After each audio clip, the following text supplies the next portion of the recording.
A lot of talk these days about this new virus going around, the coronavirus, the novel coronavirus.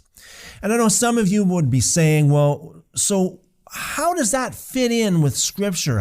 What does God have to do with this? And how does the Scriptures play a role? Can we learn anything from this? Is the Bible actually relevant when it comes to these kind of things? Now, they say that the coronavirus began in a seafood market, and that's quite an interesting key there.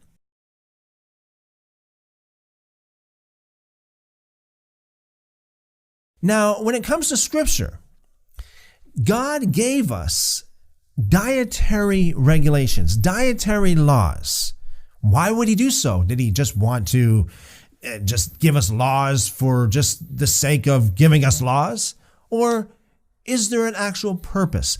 Perhaps, being the Creator, he knows what's good for us and what's not good for us. And in those laws, a lot of different food is forbidden. Let's put that aside just for a second. Let's think about the other viruses that have been going around in recent decades. We have the H1N1 virus. They called it the swine flu, and that obviously came from pigs. We've got SARS, and they said that that came from cats or eating cats. We have Ebola, and they say that that came from eating bats.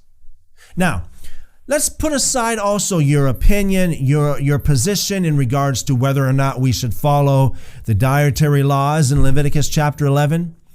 Let's just put that aside just for a minute. Let's just suppose that everybody in the world obeyed those dietary laws. They didn't eat cats. They didn't eat bats. How many lives would have been saved? Ebola would never have existed. SARS, it's a good chance that even SARS would never have existed either. So even if you believe that it's okay to eat things that is forbidden, according to Leviticus chapter 11, anybody in their right mind would say, hey, if the world went by those rules, went by those regulations, if they ate what God said is okay to eat, if they did not eat what God said not to eat in that chapter, a lot of lives would be saved. Now, since we're on this topic, let me just take it a step further. What about all the STDs out there? What about AIDS? I know this is not talking about dietary laws. Now we're talking about other laws.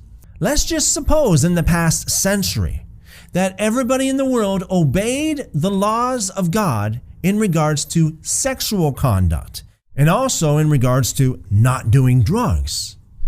How many lives would have been saved? On that note, I'm going to say this. I have the formula to save millions, tens of millions, hundreds of millions, perhaps even billions of lives in the future. Obey the Scriptures. Simply obey the Scriptures.